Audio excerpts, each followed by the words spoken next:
Welcome to another live stream of the Hard Rock Show. I'm Andrew. I'm Dave. Got a lot to get through as always tonight. We're going to chat about all sorts of things. So we're going to review a classic album from Rammstein, discuss the new album from Queensrÿche. We'll have a new sort of King of the Riff battle between some Uriah Heep and some Alice Cooper. We'll play Would You Rather and all sorts of usual stupidity, including comments and bin and everything else coming up. We'll also have Conrad, also known as Thor, joining us a little bit later on. So that'll be a bit of fun to discuss a couple of things there. We'll have some news and songs of the week and all sorts of stuff coming up very, very shortly. But yeah, everything you need to know, there's reference clips or links or whatever else in the description box. So everything we talk about here tonight, we'll have some sort of link for you in the comments or in the description box. And in that description box is also all of our details. So make sure you like, follow, subscribe, share, comment, all the usual shit that everyone gets you to do. We're no different. We do our live streams on Thursdays. We do our deep cuts releases on Tuesday nights. We do, We do TV on Thursday nights as well on Channel 44 in Adelaide, 10:30 p.m. and TV on Saturday nights in Melbourne, Channel 31, 10:30 p.m. there too. We've got heaps and heaps and heaps going on. And a big thank you, of course, to our fantastic sponsors while we're talking about this sort of stuff in Squid Ink Screenprinting, Alt-Cvlt Rockstar Finance. Their details, just like ours, are in that description box. So show them some love. Give them a little bit of a like or a follow if you'd be so kind. Be greatly appreciated. Helps them, helps us, all that sort of stuff. And you'll help us yourself more directly. Check out our Patreon page for more information on that. But there's heaps going on, heaps going on. Before we do get stuck into all of it, Dave, it's only been a short time for you and I. We last spoke on Sunday, which was released on Tuesday, and now we're here again. So how have you been this week? It's been a shorter week. I'm good. It has been a shorter week. I managed to wrangle 5 days off, including the public holiday. So, yeah, had Halloween and it pissed rain most of the night, but we still went out. We still all got made up and walked around the neighborhood, and was quite happy to see a lot of other people walking around with umbrellas, all dressed as demons and ghosts. And one guy was dressed as a giant alien. And we had, was it the dinosaur from Toy Story? He was walking around the neighborhood. That was pretty cool. Some people went really elaborate with their decorations. I hooked up the Bluetooth speaker, so I had some horror movie soundtracks and some Rob Zombie and Wednesday 13. Michael Myers knocked on the door just as the Halloween theme was playing. But that was a massive coincidence. It was really cool. Awesome. So, and cut the jack-o'-lantern. I didn't maim myself. All the digits are still here. So he came up pretty well. Called him Jack. Highly original name for a jack-o'-lantern. Lit him up. And once all the kids were in bed and everything was said and done, watched Halloween, the 2019 version, via jack-o'-lantern light. I've never done before, but that was cool, watching a horror movie with a jack-o'-lantern. Nice. And then, had to be back at work on Wednesday, and it's been a tough week. I've worked 2 days so far, not one more day to the weekend. So yeah, it's the pain is real, people. How you been? Yeah, good. I feel the pain at the shorter working week. It actually, we were talking just before we went live. It's one of those things where you get yourself sort of 4 or 5 days off, and then you go back for 3 days, and you got to go back off for 2 days, and it's back into the grind until Christmas. It's like, okay. Yeah. But here it comes. But that said, this time of year is coming. So at the same time, you can see the finish line for the year as well, which is the same for us in production side of things on the show as well. We know we're wrapping up now soon, so it all starts to come to an end for the year very, very quickly. Actually, it'll be over before we know it, to be honest. But everything's good. Everything's really good. Like, we didn't have as much trick-or-treaters come around this year, which is a shame because we put out our best decoration set yet. You saw the photos, so you've seen what it's like while Dave's... Mosquitoes. Okay. Doing the whole grasshole thing. All I can think is Rutger Hauer, Blind Fury, slicing the fly with his sword you can't see. Anyway, that's niche as fuck. But no, it was a good night. The weather was really shit. Like, it was just a shame that the weather was so bad. But we did get some trick-or-treaters. We got some that come up and take photos in front of our decorations, which happens every year, which we really enjoy that side of it too. And, the flip side is that, whatever didn't get picked up by the kids, we now get to eat ourselves. So we're going to be loaded up on lollies and chocolate for the next little while.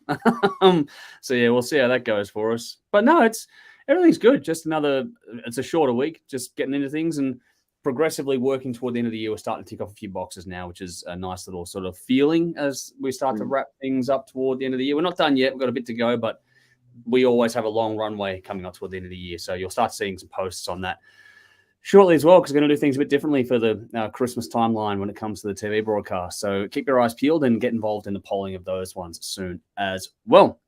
Let's get some comments here. We got Nicole saying, hey guys, and good to see you as always. Same with Rowan over on YouTube again. So it's a couple of YouTubers so far. Good to see you again, pal. Hope you're keeping well. Vinny says, Hammer time. Yes, it is indeed. We're here to have some fun tonight. And Sally's going, hey guys, good to see you again. Thanks, so hope you're keeping well. Darren over on YouTube, awesome to see you again as well. Same with David. He's saying, g'day, fellas. G'day back at you. Hopefully you're keeping well too. And Tom is saying, hey, guys, glad I'm catching your show again. Good to have you back with us. Hopefully you're keeping well. Hopefully, yeah, things have been all right with you, but glad to have you back either way. Dave says, Killer Top Dave, Volume 4. There we go. Yes, that is one of the albums in this King of the Riff tournament. Not tonight, but it is coming up in due course. Yep. Andrew Jarman over on YouTube says, we love the Hard Rock Show. Thank you. We love you for watching. So thanks for tuning in and for the kind words. Basher is here again too, saying good evening. Good to see you again, pal. Hope you're keeping well. Same with Mark. He's saying, g'day, champs. We did a Stranger Things themed display for all the trick-or-treaters to freak out and cranked up some good metal. That is awesome, man. Love to hear people getting into it. Very, very cool. It's one of those things where it can be a bit divisive, but Dave and I both love it. It's good to see some other people getting involved in it and having some fun with it. Cool. Well done. Gears here again. Good to see you, buddy. Hope you're keeping well. He says, hello, my Viking brothers. Tomorrow will come the new song from Viking Queen coming out, Worldwide Attitude. Nice. Have to check that out. That is coming out tomorrow with the Friday release schedule. Awesome. That is cool. Keen to check out more. Looking forward to it. Last track was killer, so make sure you get around that one, people. That was very, very cool. All righty. We'll get to more comments as we go along. Make sure you give us your thoughts on anything, any questions, whatever else, and fire away. We'll try to answer or respond or show as many comments as we possibly can as we go through proceedings tonight. But yeah, we do have a bit to get through as per usual. So going to start off with the sad news first, and it's just the quick little condolences here to the family, friends, and bandmates of D.H. Peligro of dead Kennedys who passed away from head trauma, I believe, only a few days ago. So unfortunately, these things happen. I don't know the particulars of it per se. There isn't a whole lot of info last time I checked out and about. I don't tend to go digging too deep. It's rather gruesome, to be honest. So I'd rather just send a note of condolences to those that are feeling it. And I know there's a huge fan base for that band. I know that I'm not, but for example, Brendan is a big fan of the band, and Jody is actually a fan of the band as well. So it's always sad when these things come around. So from all of us to the family, friends, and bandmates, it's just a condolences. Hope you're all keeping as well as you can in this time. It's always horrible, horrible things that goes on, especially he's like 53, I think, so he's pretty young, which is a shame. Anything you wanted to add there, Dave? No, just condolences to his family, friends, and bandmates. It is, yeah. It's one of those things, unfortunately, but it does happen, and that's just the way it is. If you're tuning in, you're a Dead Kennedys fan, let us know in the comments what your favorite song is from the band, or songs, or album, or whatever. Just anything like that. Just give us your thoughts on, or if you saw the band live, or knew the person, any of that. So just feel free to share, get into the comments and give us your thoughts and all sort of stuff. On to happier tidings, though. It's Youngie, who is from Destroy, she said, who's been around the show for a long time. And if you know the show, you know the theme music, and that comes from Destroy, she said. So it's a big happy birthday to Youngie today. I don't know if he'll see this or whatever, but just a big happy birthday to him. Hopefully he's keeping well. He's a good friend to Jody and myself as well. So, yeah, Jody's known him since they were kids way, way, way back when. So just wishing you happy birthday. Hopefully having a great day out there, pal. And other good news that Dave just alerted me to before we went live is a tour announcement. We'll do gig plugs later on, and I'll probably bank this one, but the Lazies, a band that we've had a lot of love for here for quite a long time, are finally coming back to Australia. I think they reside in Canada most of the time, but we are finally getting them back here. So if you are a fan of this band, I know that TC and others among us, like Tim, but actually both Tims, I think all of us are pretty much a fan of this band, aren't we, Dave? I reckon all of us. Yeah. So this could be something to get down to, because you might see quite a few of us at this one. The Lazies have announced their Still Rootin' tour from December 3, Frankie's Pizza in Sydney, December 10, Republic Bar in Hobart, December 17, Ocean View Beach Club in Wamberal, and December 18, the Christmas Bash in Melbourne. That is the tour dates coming up for that. That is going to be very, very, very, very cool. So yeah, get on down to that if you are keen, because that is going to be a fucking ripper. Just give me a second here for a moment. Just taking care of some admin behind the scenes. Just going to send Conrad the link. Otherwise, you won't be able to join us later on. Oh, here we go. Sorry. Rowan's gone. Philip Giordano of Fairlane died too. One of my favorite musicians. Oh, wow. Okay. Didn't catch that one, unfortunately. So, yeah, condolences to family, friends, bandmates, fans like Rowan, obviously. I'm not really all over this band. Is it a band that you're more familiar with, Dave, or are we both sort No, of? I don't know them. No, all right. But yeah, it's a shame, unfortunately. Feel free to link us up some tracks, Rowan, to check out. Would be very keen to check out some of that stuff that really got your attention. Always happy to learn more, but it's always a sad way to do it, unfortunately. But yeah, please do. Yeah, again, condolences all around. It's not fun, unfortunately. It is one of those things.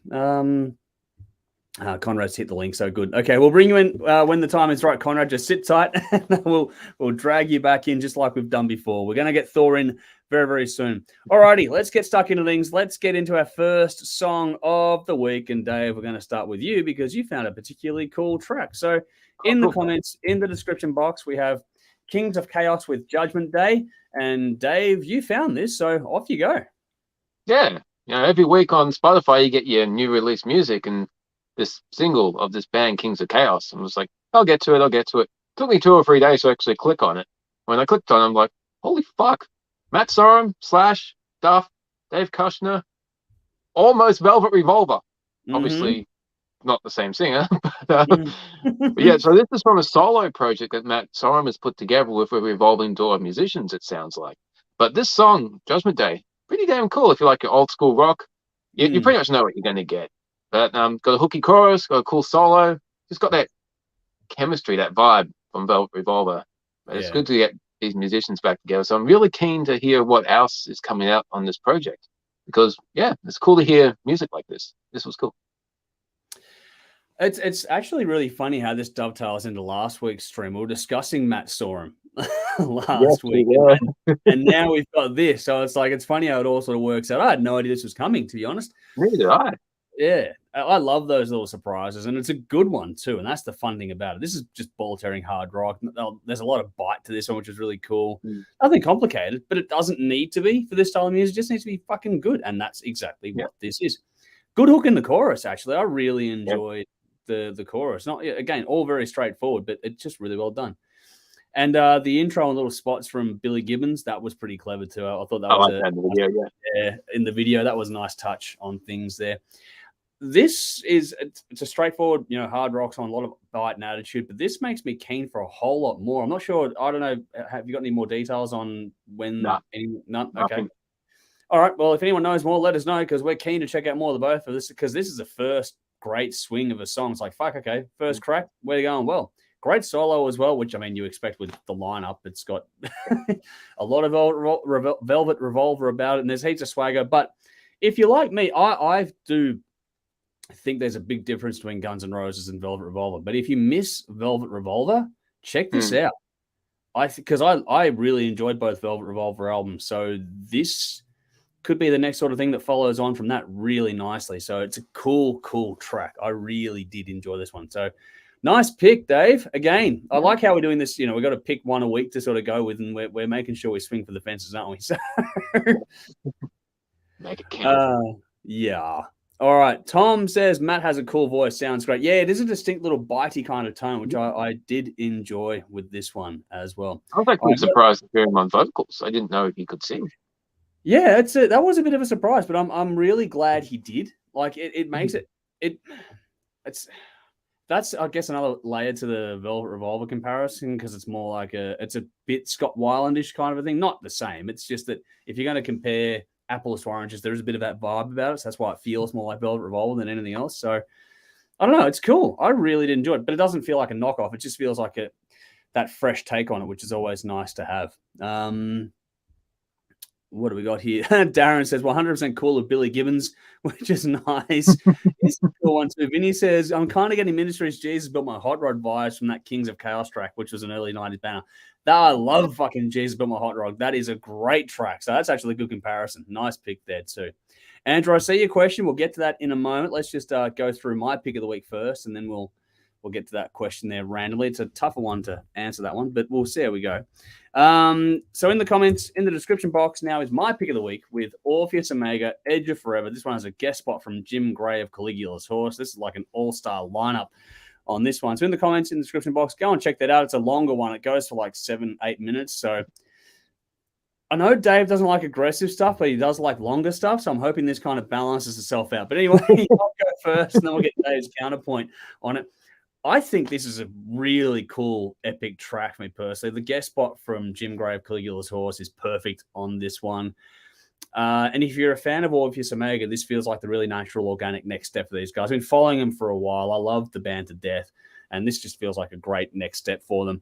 They've still got, the bite, the aggression, all the stuff you want from the melodeath or the melodic death metal side of things, and they've got great gang vocals in that little mix as well. Like, I just thought that part was really well done too. But then you've got these really awesome, clean vocals that maybe at the very start when they come in, it's a little bit sort of, oh, hang on, that's different. But then once it settles, it's like, oh, wow, this is really cool. The combination from Chris and Jim, so Chris the Melko from the band and Jim as the guest, they work really well together on this one. Like I said, it might take a second for it to settle on you, but you got like 7 minutes to get through. So it's, easy to do that. But after that sort of first minute, this song for me just sucks you right in. There's a great hook in the chorus, like fucking great hook in the chorus. It's infectious. I get the feeling it'll go off live. And there's some great swing in this track as well. Great tempo changes. There's some awesome grunt in this. There's harmonies, melodic vocals. Although that part of it, though, the melody side of this with the harmony really does cap off the whole thing for me. I think there's great lyrics here, so it's good storytelling in both the song and the lyrics because of the way that's all drawn out over that duration. If you're a fan of either band or just want something a bit different, this is definitely one to check out. It's heavy but melodic. It builds really nicely. There's a great mid-song sort of change up in there too, and it just builds to a wonderful crescendo toward the end. I loved it from start to finish. I fell in love with it from the go. So I hope Dave liked it as well. But for me, my pick of the week. Cool. Yeah, I did like it quite a lot, actually. It's a 7-minute epic track, so I'm going to be drawn to that. But fuck, they pack a hell of a lot into that 7 minutes. I mean, I don't think there's anything they couldn't. I think there's anything that they overlooked to put into these 7 minutes. I did like the harsh vocals, actually. They weren't overdone. Okay. You can still make out the words. It's the style that I do like. I like Chris's tone too. Chris has a bit of a different tone. I like how it's cleaner. Yeah. Yeah, the tone does help, so you can understand what's happening. But yeah, it certainly worked well with the clean vocals. It was a good difference there, light and shade. But the other cool thing was the harmonized solos from the guitar and the keyboards. It just shredding along at the same time. That was cool. Just cuts back and forth in the video, but it sounded amazing. And as you said, so some different sections in the middle. It kind of changes and then it builds back up towards the end.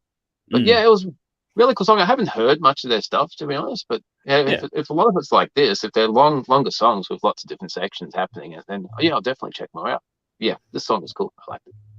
If you like this, I think you'll like the last couple of albums. Maybe the ones beforehand might be a bit on the heavier side, but the last couple they've started to explore this side of themselves more. That's why this one feels like more of a next step for these guys. So if you like this one, check out the album before, and the one before that. The last two would be the ones to check out for sure, I think. But for me, I've liked everything I've heard, so I've been a fan for quite some time. And Chris is a great bloke as well. So if you're watching this at any point, Chris, hope you keep him well, mate. You're one of the best ones out there. Okay, cool. Darren says, haven't heard these guys before. Damn, we'll check out more from them. Please do, Darren. You just heard us talking about it there. DB, good to see you, buddy. He's gone, has Andrew ever not worn a leather coat on the show? Yes, I have. I have gone without in both the context of, because I usually wear the jacket or a vest if it's warm. But yeah, I have gone without. But you'd have to go right back to the early days. There is footage online. You can go and find it. But yeah, when I had much shorter hair and looked a bit different, much younger back then. Darren says, I believe the jacket never comes off. It does. You guys just don't see it very often at all. What do we got here? The question from Patreon for that. Yeah, well, that's the only Pay $50 a month and we'll take his jacket off. You and I can start an OnlyFans, Dave. We'll get something going in that regard. Just before we move, I want to go back to this question from Andrew. He goes, what is your favorite genre if you had to pick one? This is a tougher one. What would be your favorite genre, Dave, do you think? Fuck.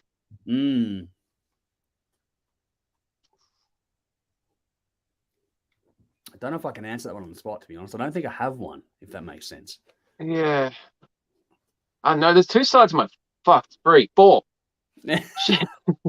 That's the thing. You have go-to bands, and you're like, I'm not passing that up. I'm not passing that up. I'm not passing that up. So I don't know. Obviously, like hard rock / glam from my early days, but then fucking prog metal would be way up there.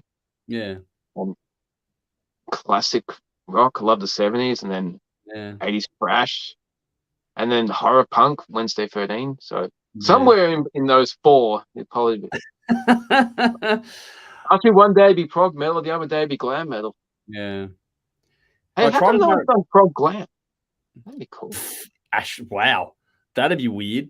I'd love to see someone do it. If anyone knows any prog glam bands, put them in the comments. Fuck, okay, that's a weird segue. I'm going to try and narrow, like, I love my traditional heavy metal, so your Priest Maiden and all that kind of stuff. And then you get and then you go into your more thrashy stuff, like Metallica, that kind of thing. I love some grunge, like in Alice in Chains in particular, but I consider them more metal than grunge per se. So, take of that what you will. But then I can't go past my industrial music too. I mean, it's funny because we're talking about Rammstein later tonight, but I love industrial when you get into Ministry and that as well.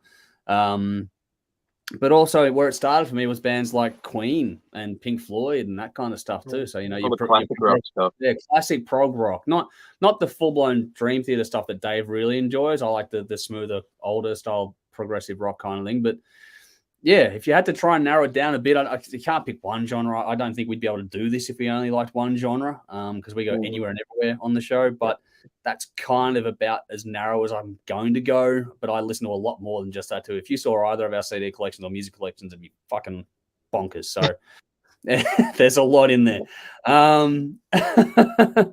What's this? Vinny says, if you subscribe to our OnlyFans account, you'll see him with that. So there we go. There's the comment there. Rowan says, my track of the week this week is the new Buried Alive track, The Greatest. Probably not something that would appeal to the TRS team, but I listen to this duo a lot lately. Very original. All right, cool. Feel free to send a link through to us, man. I'll be happy to check out anything. Sally says, look good and leather, dude. Thank you. I try my best.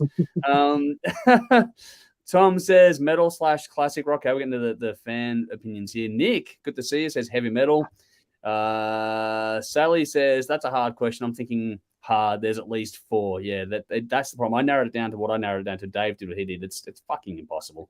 Darren's the same thing here. Can't pick one and move all over the place. It really depends on the day, your mood, all that kind of stuff. It is so subjective. It's not funny. So, yeah. Alrighty. Let's get to the hard rock happenings segment of the show. Dave, you found an interesting little article that caught your attention. A bit of a slower news week overall this week, but what got your attention this week on the news side? Yeah, it came up a couple of days ago that Skid Row performed without Dave Snake Sabo. He tested positive for COVID just before, and his guitar tech stepped in to fill his spot. And well, that was interesting because you've had Buckcherry recently had to cancel some shows because the singer got COVID. Got me thinking. We've spoken about kind of like an understudy thing in the past. Yeah. Would you be cool if you paid money to see a band and at the last minute some member had to step aside so their tech could take that place? And I think it comes down to who the member is. But then thinking of Skid Row in this case, you've got 3 of the original members. None of them's the front man because they're bringing in a new front man at the moment. Yeah. So one of the original members had to step out and his guitar tech stepped in. Yeah. Haven't heard any negative things from the show. I mean, there's no backlash from fans, so they seem pretty cool. But it's interesting because if Metallica had to perform without James Hetfield, I don't think anyone would accept that. But on the other hand, if Anthrax came out and said, "Oh, Joey's sick. Do you mind if John Bush performs tonight?" I'd be like, "Yeah, that'd be cool." Once again, it depends on the members, but I just thought it was interesting that they had to do this and they were ready to do it. So the guitar tech obviously knows all the parts. So yeah. Kind of interesting.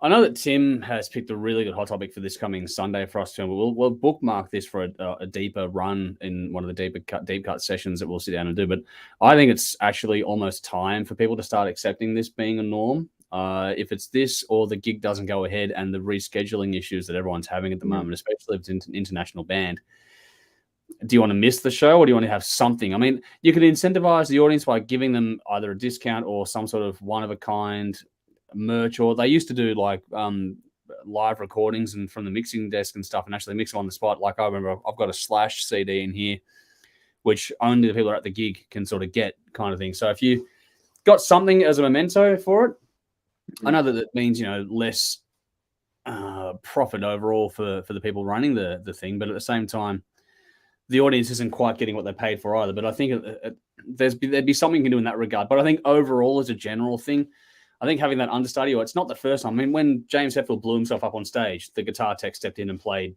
while Hetfield sang.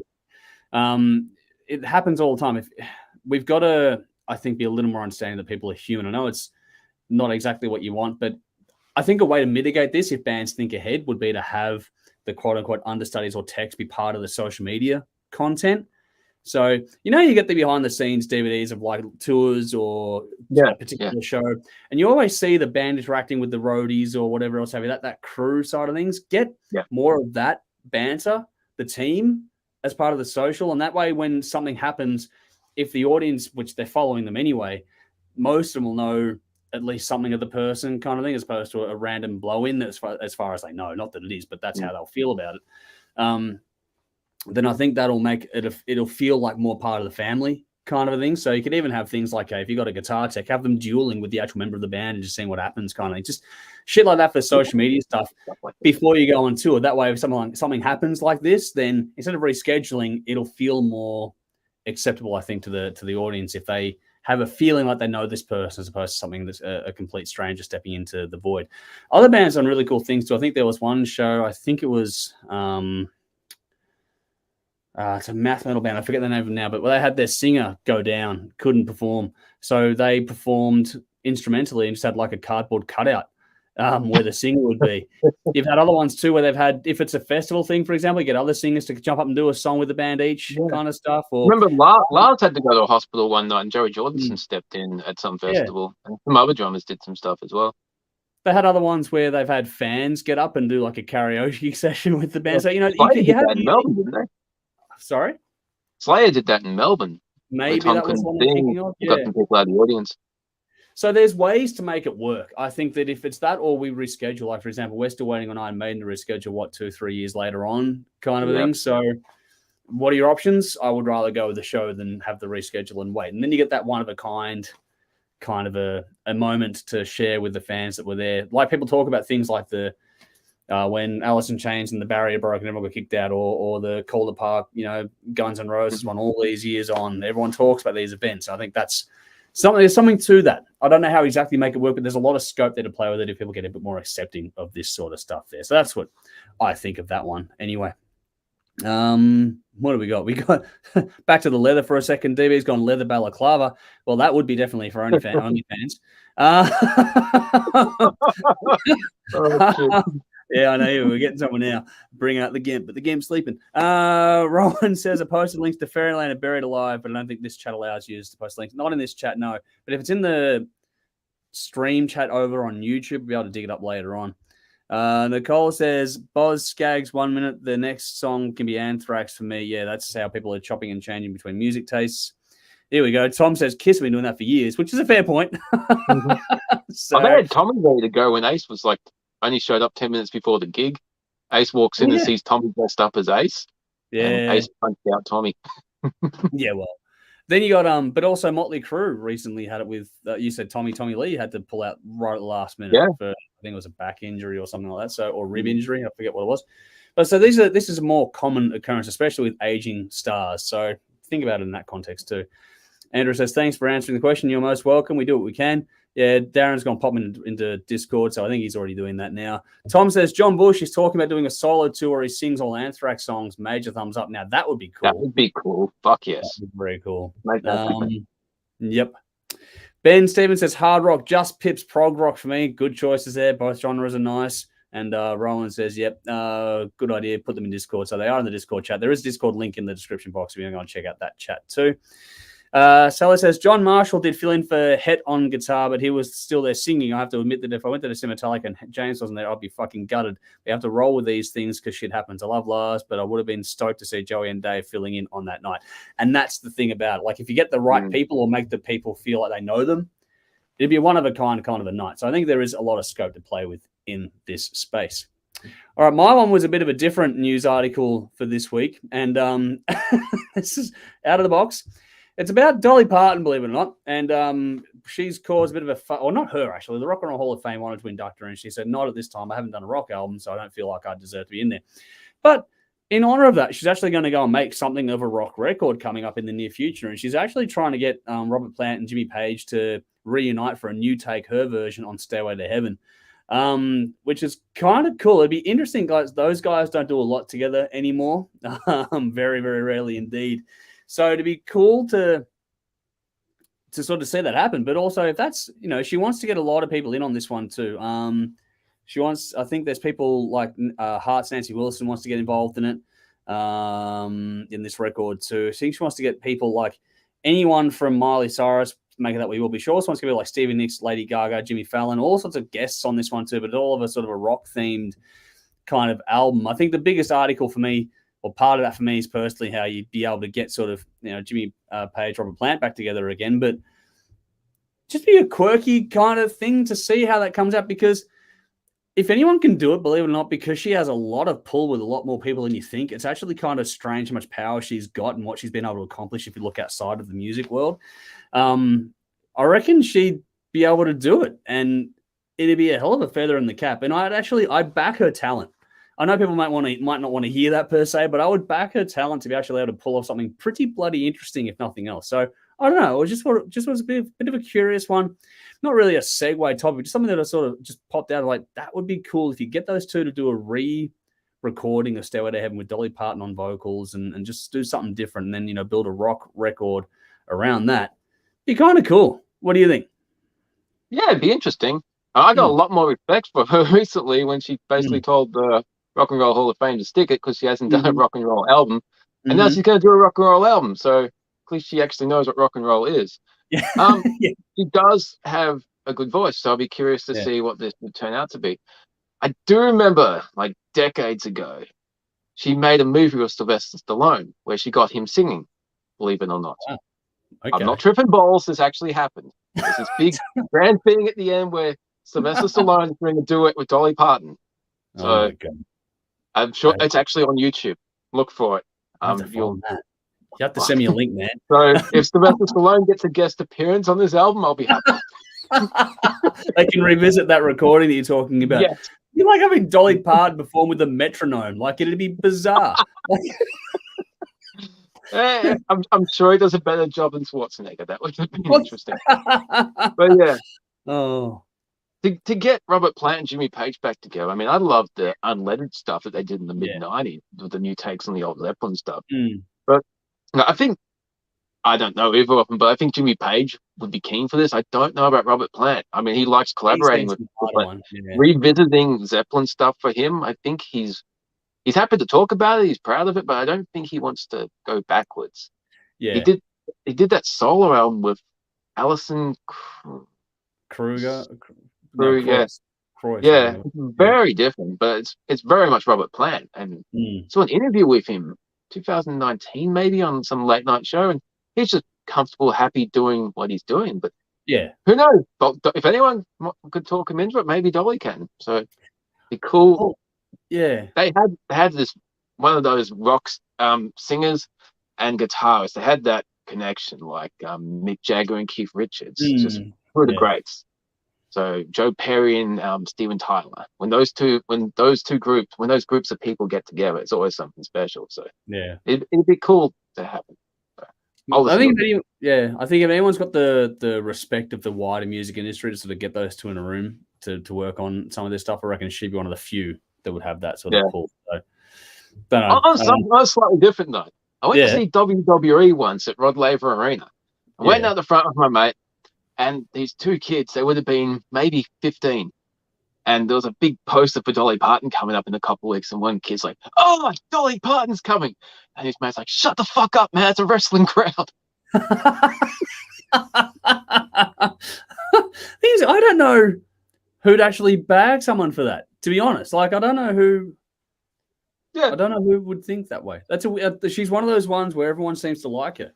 So I don't, I don't listen to her, but she's good at what she does. And Not one of those Yeah. people that is objectionable. I wouldn't turn the radio off if it was on. Or Yeah. I wouldn't leave a shop if the song was on. Yeah. I don't know any of his songs, actually. You would if you heard them. Probably. Have we got any comments on this one? All right. So Darren says, buried alive, man, they're different. Pretty damn good. Cool.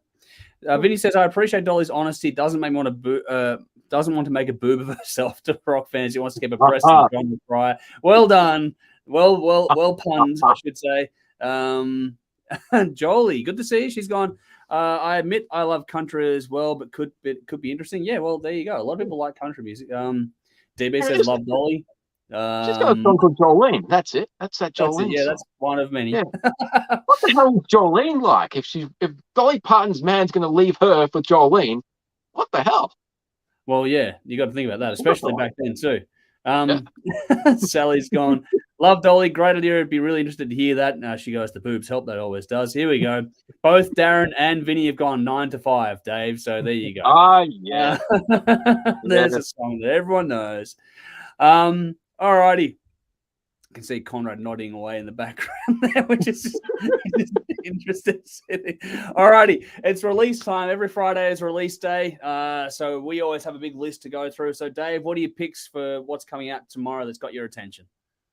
So there were two main ones. Frank Bello has an EP coming out. So that that side project he did with David Ellison obviously didn't hold up.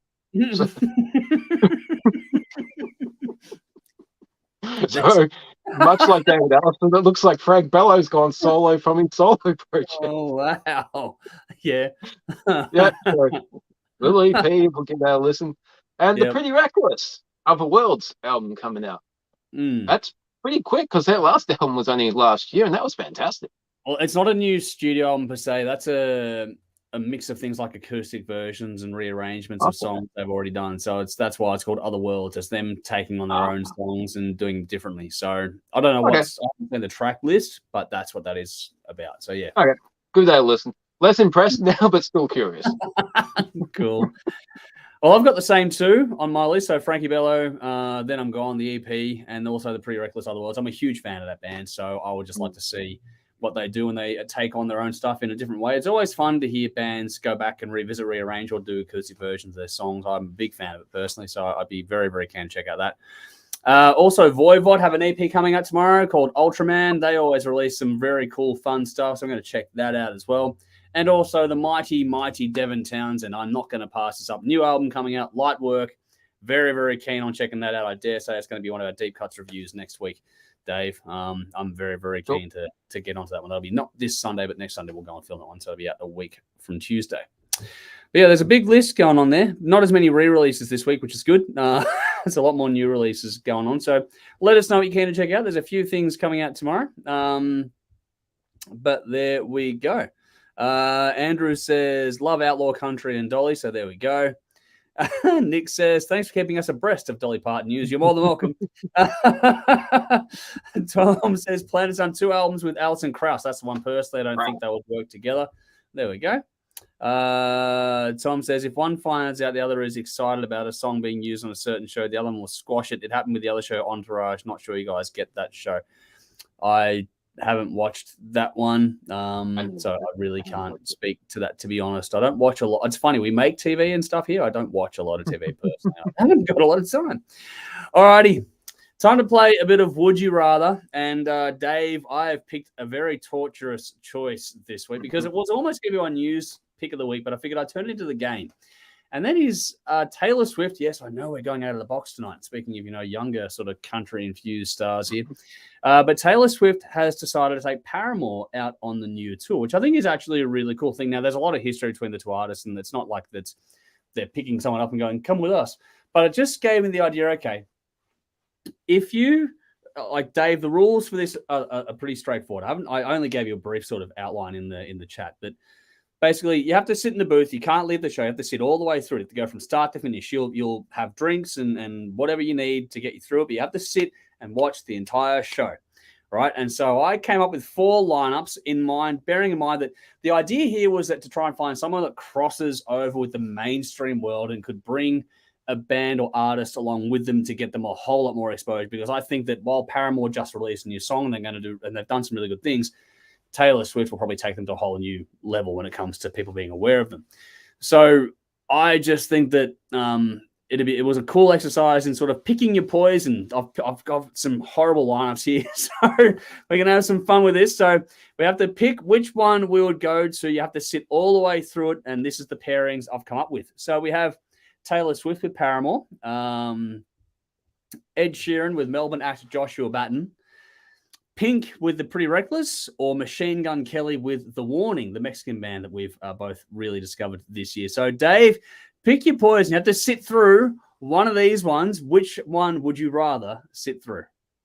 Okay. So the band from the pop world is the final act on the show, yeah? Yes, they're going to close the night. Basically, I can watch the first one and then get completely drunk and pass out. You said sit through it. I didn't have to be conscious. Well, I'm going to make the stipulation have to be conscious. Okay. So I had to use logic with this. So Paramore, I don't really know. So they're out. As much as I would love to see The Warning and Pretty Reckless, I cannot stand Machine Gun Kelly, and I'm no fan of Pink. Wow. And so I'd love to see Joshua Batten. So I reckon I could sit through Ed Sheeran. At least he's playing guitar. Might be the same chord over and over. At least he's not fucking rapping, for one thing. It's just guitar, singer-songwriter. I can deal with that probably a lot more than the other three. So definitely Joshua Batten. Okay. Well, when it comes to this one, Machine Gun Kelly is going to the bottom of the pile. Fuck that for a joke. I want to see The Warning, but not that much. After that, it's a toss-up between Ed Sheeran and Taylor Swift, because I actually rate both of them talent-wise. I think they're both pretty good at what they do. I'm not huge into them or anything like that, but it's like, okay, you just got to respect some talent when it's there. And both the other bands, Paramore and Joshua Batten, I would love to see those ones play live in a big setting like that too. Like you could imagine them in Rod Laver or whatever else, and they'd go off. So I would love to see those two acts get it. But for me, I actually think there's a nice crossover between Pink and The Pretty Reckless. Both have a lot of sex appeal about them, and Pink, I don't know if you know much about her, and her music's catchy as fuck, but she's got a hell of an attitude. And I reckon her attitude, along with The Pretty Reckless on that night, I reckon that would actually be a lot of fun. I'd actually be down to go and see that one just by choice if that was an option. I would actually go to that one just to destroy my credibility in one fell swoop there. But I would actually go and see that. Pink with The Pretty Reckless, that would win for me, and I'd actually probably enjoy the shit out of that, to be honest. So there we go. That's my choice. But they were four pretty brutal choices there to go through. So I figured we'd have some fun with that one. What do we got? We got some comments. What do we got? Got to go back here through. So Rowan says Swift did a live show film with Def Leppard, was surprisingly watchable. I watched it twice. Nice. Yeah, she does do a few crossover things, so she's very talented, that one. Darren says we're checking Fairyland out power metal. Nice, cool. Sally says Pink and The Pretty Reckless. I'm happy to go. I'm not alone. Awesome. Good over on Twitch. Commander Rando says out of these three, I'd say Pink and The Pretty Reckless. That's actually not a bad lineup, and I try to enjoy Pink for a live show. Hey, I don't feel so bad now. Darren says Pink and The Pretty Reckless. Okay, looks like it was an easy choice all around. Same with Vinny. He says Pink and Pretty Reckless. Pink has that huskiness that can blur the lines into rock. Here we go. Mark says Pink and Pretty Reckless. Easy choice. A landslide. Tom the same. Pink, Pretty Reckless. Saw Pink live 7 or 8 years ago. She puts on a great show, has a great voice. Nicole says Pink is amazing live. Sally says I'd be throwing things at Machine Gun Kelly. Somebody's got to hit that freak like a girl. And Lizzie's joined us. Good to see you as well. I love Pink going in London next year. Awesome. Cool. Well, I think we found a winner for that one. How's that for a bizarre twist? All right, cool. That's fun. I didn't really pick the winner last time around, so I'm picking the winner this time, which is cool. All right. Speaking of picking a winner, Dave, it's time for our next round of King of the Riff. Oh, yeah. This is what we call these little battles. I forgot to coin it last time around. We called it, this whole theme, this premise is called King of the Riff. So it's where we get battles together from bands or albums and do like a round robin tournament. Last week, we did Deep Purple versus Status Quo with the albums Machine Head versus Pile Driver. That romped it in. Deep Purple smashed it, which is a fair Credit considering it's the 1 seed versus the 8 seed, so it was kind of an expected result. This one's a lot closer. This is the 4th seed with Alice Cooper's Schools Out and Uriah Heep's Demons and Wizards being the 5th seed. So this one should be a closer battle, and that was reflected in the audience voting as well. I got another comment on one of these ones earlier today, actually, so that brings that tally up a bit. So it actually was only decided by like a couple of votes. Okay. But the audience went with Alice Cooper on this one. It was a much, much closer vote. So I guess they may or may not be the tie break. But Dave, did your loyalty to Alice Cooper convince you to stay there, or did Uriah Heep do enough to sort of make you change your mind? Which way did you go? This was very similar to last week. The Schools Out album I've been listening to for 30 years, much like Machine Head. And Uriah Heep, I've been listening to for about 30 hours. But yeah, this Uriah Heep album was much more impressive than the Status Quo album last week. I easily dismissed that, but I was like, holy shit, this is actually really good. Haven't heard all that much Uriah Heep, and it was cool to hear Easy Living because I know Wasp covered that, and that is a cool song. But I'm a massive Alice Cooper fan, and Schools Out has always been an interesting experimental album, so I'm actually going to go Uriah Heep on this one. Yeah, because Schools Out is good. I mean, Schools Out's a classic song. And the album as a whole is interesting, but it's not exactly a rock album. It's more of a parody theater, experimental art rock album. If you want a straight up rock album, you go with the Uriah Heep one.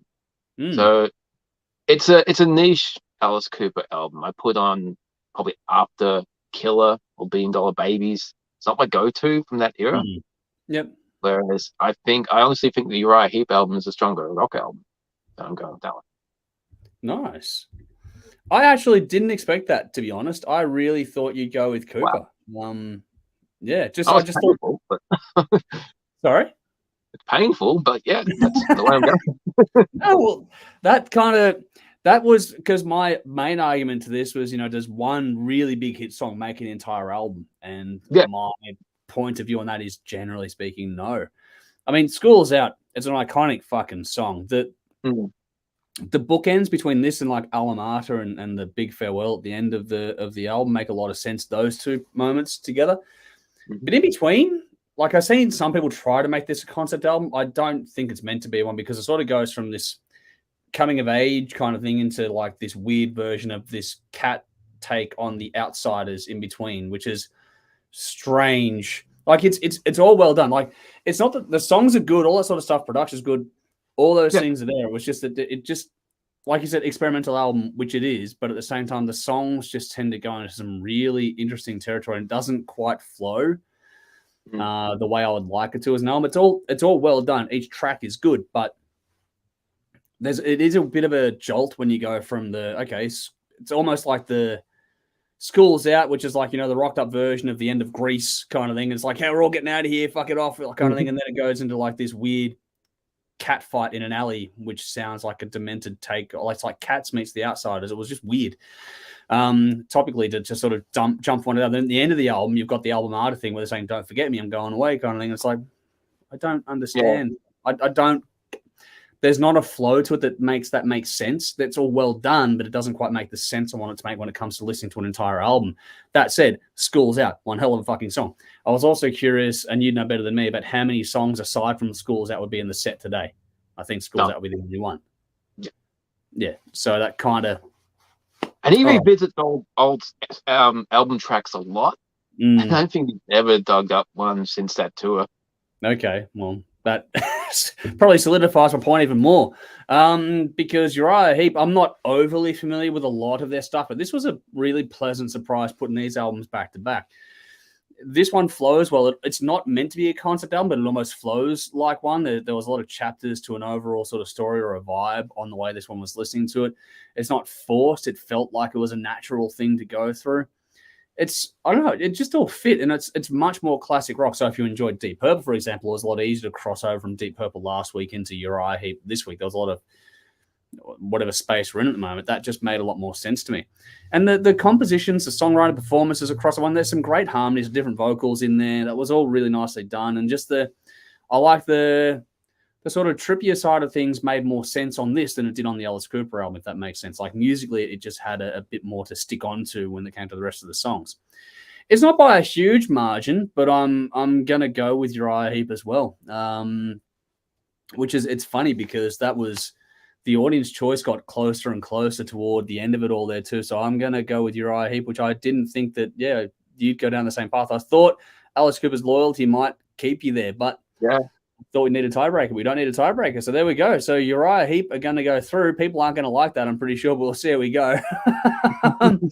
Jeff says, hey, lads, got stuck working late tonight. Hope all are well. What have I walked into each year and changed the name to the Soft Cock Rock Show? Lol. Go back and watch the rest, mate. Go back and watch the rest for context.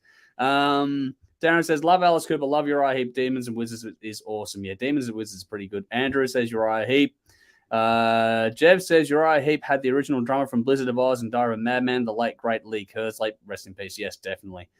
Uriah Heep. Ben Stevens. DB Cooper says Uriah Heep. BP, good to see you again too, says Uriah Heep. And Nick says Uriah Heep. Traveler in Time, Rainbow Demon, great tracks.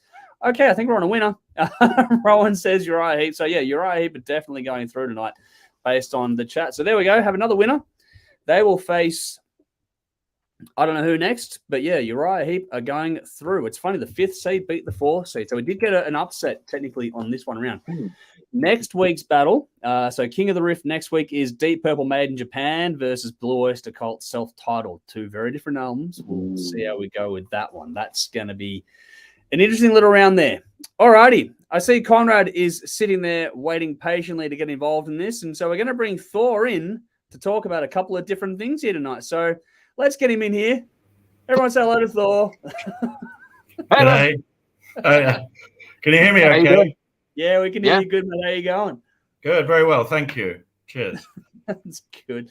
What did you think of all that so far tonight? Bit of a wacky one. Been a very interesting show so far. A lot you've covered quite a lot there. It's some interesting topics, definitely. Yes. That's the diplomatic way of putting fucking hell. All right. What do we got here? Just quickly going back to the comments here. Nicole says, Cooper for me. There we go. One against the grain. Sally says, haven't heard a lot of Uriah Heep, so I don't know really, but I love Alice. Not his best album, though. There we go. Vinny says, Avengers Assemble. Here we go. That's the reference. Rowan says, Deep Purple released 2 major albums in the same year. Neat. Yes, they did. That's the neat trick. Nicole's going, hey, Conrad. And Darren says, hello. The hammer is in the house. So we're getting a lot of love here for Conrad. There we go. Bring it on, people. Now, we are going to talk about the new Queensryche album with you in a moment, but you did also recently go to the Ripper gig as well. I did. It was stunning. It was fantastic. Yeah, so please share. It was awesome. And the way it was billed was rather, it was great. It was like billed as 2 separate sets. Yep. It was billed as a set with Priest, and then billed as a Dio set, because you had Simon Wright from Dio's band as well, who played drums with Dio and AC/DC. Yeah. But it was billed as like first half of the show would be Priest, and then second half would be Dio. But they totally threw that out the window completely, and just interwove the songs, and it was great. And it worked. They interwove both Dio and Priest together, and then had an intermission for about 20 minutes, and then came back on again and played everything you wanted to hear. I mean, played Man on a Silver Mountain from Rainbow, Kill the King, just played all classic Dio, all classic Priest, and it was unreal. And Ripper's just fantastic vocalist, he's incredible. You can't fault the guy. He's good. And the atmosphere was great. Great turnout. Place was packed, Where was it? It was at the corner. Okay, nice. And no, it was filled. It was really, really filled, and it was great. It was a great night, great atmosphere. It was a fantastic evening. So all those that didn't go, you should have gone. And and if he comes back again, do go by all means. If you haven't seen Ripper before, then I would say definitely go and see him, because he'll blow you away. The guy is incredible. He's got great range.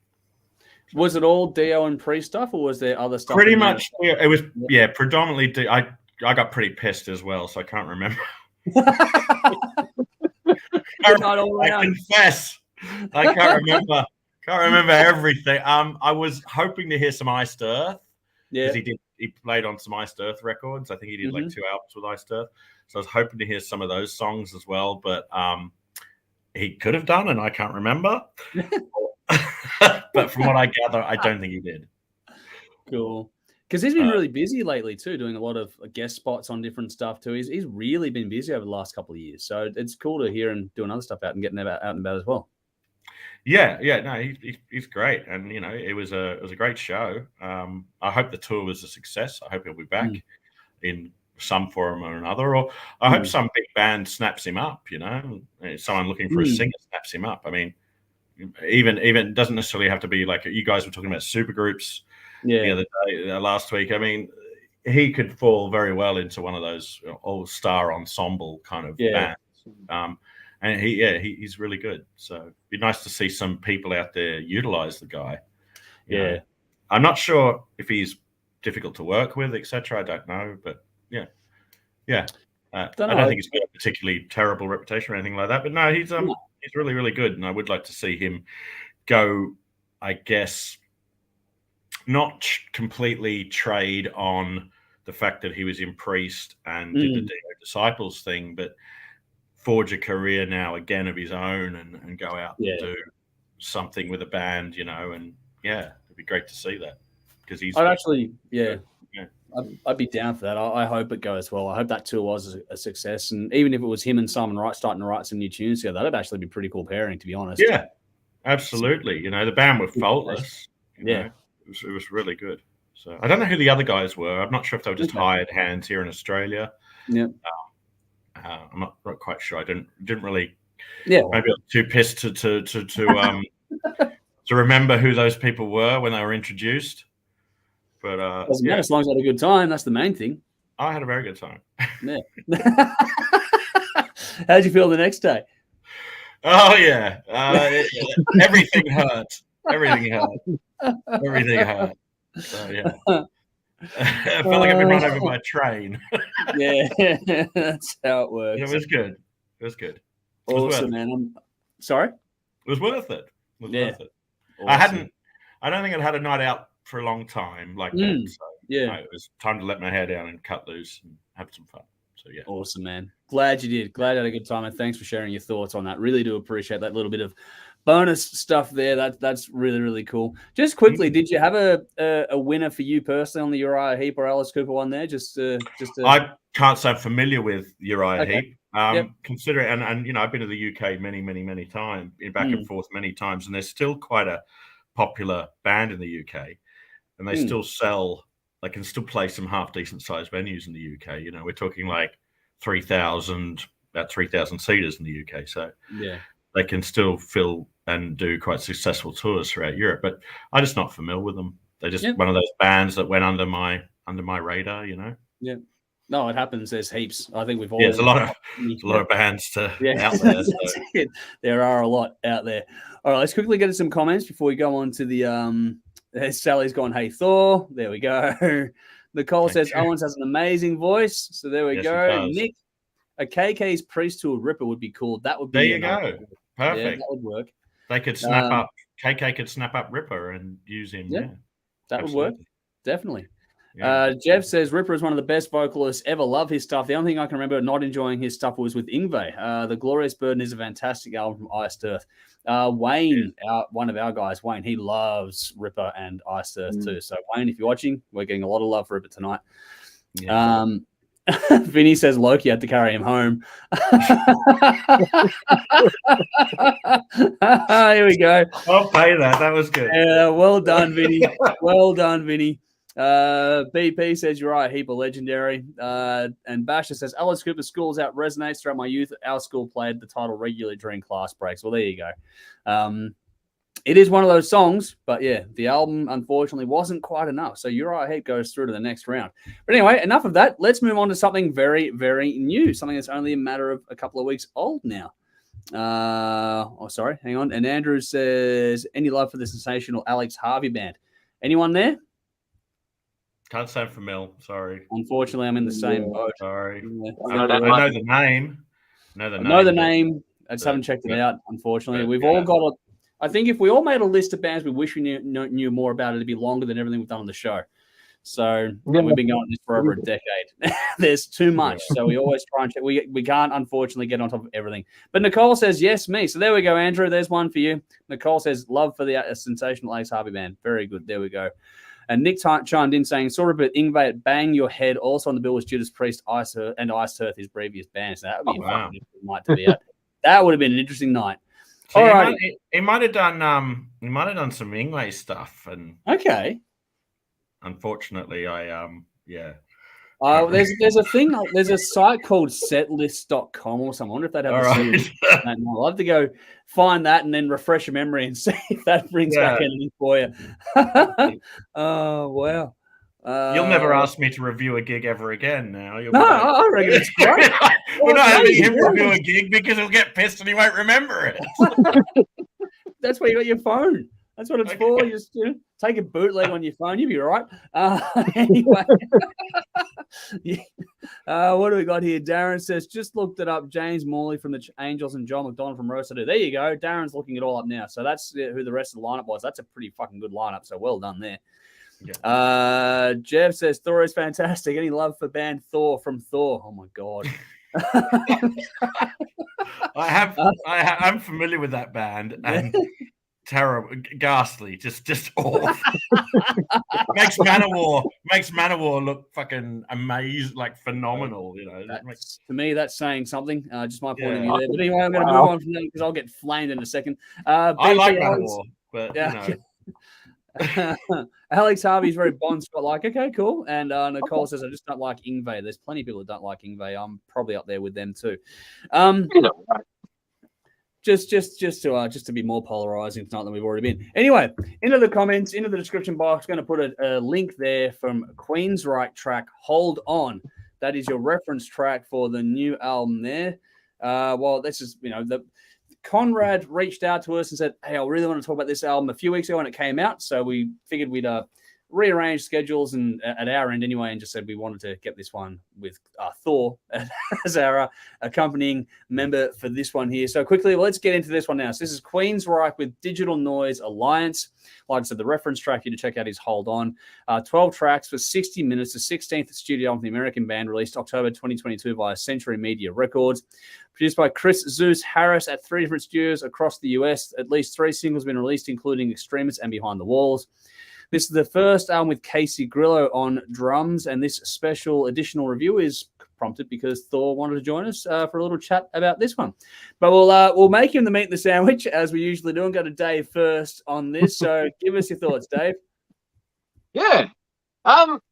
Took a while to warm up to this album, actually. The first casual listen didn't grab me straight away, because when you hear the name Queensryche, you automatically go to Operation Mindcrime and maybe the Empire album. There's some very emotive and dramatic songs on that album. So those songs connected with me straight away when I first heard them. This album, I didn't get that on my first couple of listens. Okay. But once I spent some time with it, sat down, read the lyrics along with it, really deep listened to it, I'm like, okay, I got to know this album, I got to know this band again. And this is good. This is probably the best thing they've done in a long time. Not that I've heard everything they've done in recent years, but it's a lot better than when I started to lose interest in the band. Okay, yeah. But yeah, I've heard there's comparisons to Iron Maiden on here. I can kind of hear that, but it actually reminds me more of the early Shadow Gallery, if people are familiar with that band. So I thought that was cool. But playing's top notch, performances are great. It sounds amazing to listen to. I thought the harmonized solos in Lost in Sorrow, they were done really well. And there's a build up at the end with some keyboards filling out the guitar chords. That's a really nice build up towards it. There's a song called Sick Death. I believe that's what it is. It's all one word and it's spelled as in mega death to drop the A. Interesting song structure on there, and the changes were handled really smoothly. There was cool riffs and interesting lyrics. This it's not an album where the lyrics will jump out at you. If you sit down and read them, you'll get it. But I don't know, maybe I'm just a big Jeff Tate fan because he just pounds those words into your head, and I'm still thinking that's what Queensryche is. But as I said, I had to get familiar with this album again.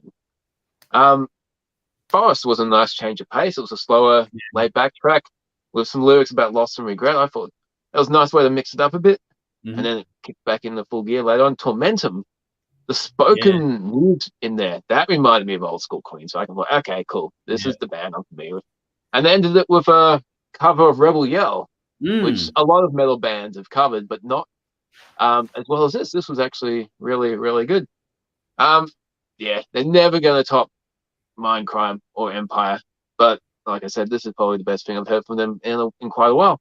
So solid 8 out of 10. Chapters, Sick Death, Forest, Tormentum, and Rebel Yell are my standouts. All right, cool. Was it the same for you, Conrad? Did you have a bit of a slow burn to start, or did it grab you? Yeah. Right from the... Yeah, I mean, when I first heard it, I was like, ooh, okay. Just sort of, is it just churning out an album just for the sake that it's time to do a record? And then I gave it a few more listens. I've been listening to it about 3 times today as well, and obviously before this. And it's strong. It's very strong, actually. It's very well written. It's crisp. It's very crisp sounding. Everything's evenly balanced in the mix, so you can hear everything very cleanly. Yeah. He's a great vocalist. He soars on this. He's brilliant. So no, this is strong. It's decent for those that are fans of 80s Queensryche, like Rage for Order, The Warning. It's definitely got that kind of. I think there's elements of that in there. There's elements of prog. There's some straightforward classic heavy metal in there, and then there's some there's some proggy stuff in there, and it's quite a nice balance of both. So some modern sounding stuff in there too. It's interesting. It's like you've managed to capture this old 80s classic sound, and yet at the same time sound modern as well. Yeah, and that's the trick. That's how to pull that off without it, and make it sound good and convincing. And they've done it, and I was very impressed by it. So this is one that I'll be continuing to listen to more and more and more. I think it gets stronger the more you listen to it. Definitely. Yeah. Any score or particular tracks that grab your attention? Or? Nocturnal Light. I really love that one. That one's it's got a really cool. Big chorus big section, big sing along, huge sing along parts, which obviously Queensrÿche were known for the big sing-along section, big chorusy sing-along parts. And Tormentum, of course, the last track, which is that proggy sort of long track as well, was kick-ass. Yeah. The cover of Billy Idol's Rebel Yell is just a nice add-on. I'm sure they'll do it very well live. I'm sure that'll go down a storm. I saw them last time. I caught them at Bloodstock in 2019. Okay. And they were playing at Bloodstock, and they were phenomenal. They were incredible. And if you haven't had a chance to see them with Latour, he's I would say just as good. I've seen him with Tate. I've seen him with Tate many, many, many times. I've seen him with Latour quite a few times now, and they're both pretty damn good. And it's hard to separate one from the other and go one's better than the other. I don't know. They're both pretty bloody good. That's all right. That's a fair compliment either way. I think, well, even Tate himself, I believe, said this guy's not bad. This guy's pretty good. So, but Tate to admit it is. I know. That's saying something. Yeah, and he'll be playing actually soon. He's playing in a few months. So I'll be looking forward to that. So Did you have you been following I think this is about the 4th album now with Latour on vocals. Have you been listening to them all? Yeah, I've listened. I liked the last one. I liked. Human Condition I liked. That was good. The last one, The Verdict, I really quite liked as well. This, I think, is even like a step further again, as it just and it's getting it seems to be getting stronger. It's like this is really good, So to me, this felt like. I know that some people criticize Latour for sounding too much like Jeff Tate on these records, and I think that's a bit of a silly thing these days. Queensryche have their sound, and Todd just comes in and does that. But what I like about this one in particular, when it came to the vocal performance, is that it still sounds like Queensryche, but there's a little bit more of Todd in this one, and it works really well with this backing of the music. So it's less Jeff Tate. It's not completely removed, but it's less Tate, a little bit more Todd. And it just works. Like his vocal range suits this stuff anyway. And his solo album, if you like his voice, go and check out his solo album because that's different to this and really cool too. The opening track on this one, In Extremis, is really cool. It gives you a bit of an Iron Maiden kind of vibe, which Dave mentioned Iron Maiden, but that's about where the Iron Maiden comparison begins and ends for me when it comes to this album. The opening track, I get it. But then beyond that, it's just what Conrad said. It's just basically an old school meets new school Queensryche fest. What I loved about the mix was, exactly what you said. They got the tones right. You had the drum sounds, the guitar tones, the space, the panning, the reverb. The reverb was out of that 80s kind of era, but not tacky, not too wet, not overdone. It was just really well balanced. It was smooth. Listener Zeus has done a great job producing this thing. And allowed the room for everyone to shine on this one. And everyone does get to shine. Everyone gets to lead, like the little proggy touches gives everyone the chance to sort of come in and do their thing on these songs, which is really, really cool. There's great riffs. There's soaring melodies on this one. That is a 1-2 punch. The riffs and the melody on this is just brilliant. That feels like vintage Queensryche in the composition, the sound, but also, again, it all still sounds very fresh, very modern, very new. None of it's tired. And I feel like I said, about the fourth album in, this feels like the chemistry is really blooming now. I struggled on my first pass. Like, I didn't struggle. It was actually good. But you're sitting there going, okay, it's good. All right, next. That's kind of the feeling I have. But because we always make a point, I do anyway. I've listened to things like 3 or 4 times before I sit down and make my notes about it. And then my last listen is with the headphones on and sort of isolate myself and tuck myself away with the album. And that's when I got it. That's when this really grabbed me. And it's like, oh, hang on. There's a lot more to this. The casual listen doesn't quite do this one justice. One of those albums, you got to sit down with it, pay attention to it.